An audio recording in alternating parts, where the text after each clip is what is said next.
Assalamualaikum warahmatullahi wabarakatuh. Perkenalkan, nama saya Misnawati dari Prodi Bimbingan dan Konseling kelas C Universitas Negeri Makassar, Fakultas Ilmu Pendidikan. Di sini saya akan menjelaskan tentang perkembangan peserta didik. Yang pertama yaitu tugas-tugas perkembangan. Akan menjelaskan tentang tugas-tugas perkembangan. Apa sih itu tugas perkembangan? Menurut Hafiz Khor, tugas perkembangan adalah suatu tugas yang muncul pada rentang kehidupan individu yang apabila tugas tersebut dapat berhasil dituntaskan, maka kebahagiaan dan kesuksesan dalam menuntaskan tugas berikutnya. Sementara apabila gagal, maka akan menyebabkan ketidakbahagiaan dalam diri individu yang bersangkutan, menerima penolakan masyarakat dan kesulitan dalam menyelesaikan tugas berikutnya, yaitu faktor-faktor penyebab adanya tugas perkembangan. Yang pertama, kematangan fisik. Yang kedua, tuntutan masyarakat secara kultural.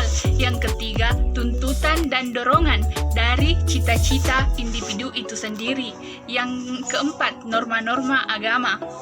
Tugas-tugas perkembangan bayi dan masa kanak-kanak sekitar umur 0 sampai 6 bulan. Yang pertama, belajar berjalan pada usia 9 sampai 15 bulan. Yang kedua, belajar memakan makanan padat. Yang ketiga, belajar berbicara. Yang keempat, belajar buang air kecil dan buang air besar. Yang kelima, belajar mengenal perbedaan jenis kelamin. Yang keenam, mencapai kestabilan jasmani psikologis. Yang ketujuh, membentuk konsep-konsep sederhana kenyataan sosial dan alam. Yang kedelapan, belajar mengadakan hubungan emosional dengan orang tua, saudara, dan orang lain. Yang kesembilan, belajar mengadakan hubungan baik dan buruk dan pengembangan kata hati. Yaitu tugas perkembangan masa kanak-kanak akhir dan anak sekolah sekitar umur 6 sampai 12 tahun. Yang pertama, belajar memperoleh keterampilan fisik untuk melakukan permainan. Yang kedua, belajar membentuk sikap yang sehat terhadap dirinya sendiri sebagai makhluk biologis. Yang ketiga, belajar bergaul dengan teman sebaya. Yang keempat, belajar memainkan peran sesuai dengan jenis kelaminnya.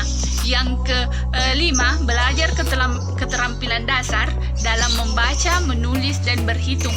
Yang keenam, belajar mengembangkan konsep sehari-hari. Yang ketujuh, mengembangkan kata hati. Yang kedelapan, belajar memperoleh kebebasan sikap pribadi.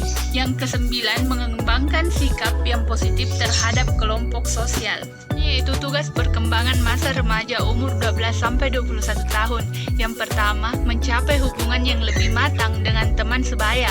Yang kedua, mencapai peran sosial sebagai pria dan wanita. Yang ketiga, menerima keadaan fisik dan menggunakannya secara efektif.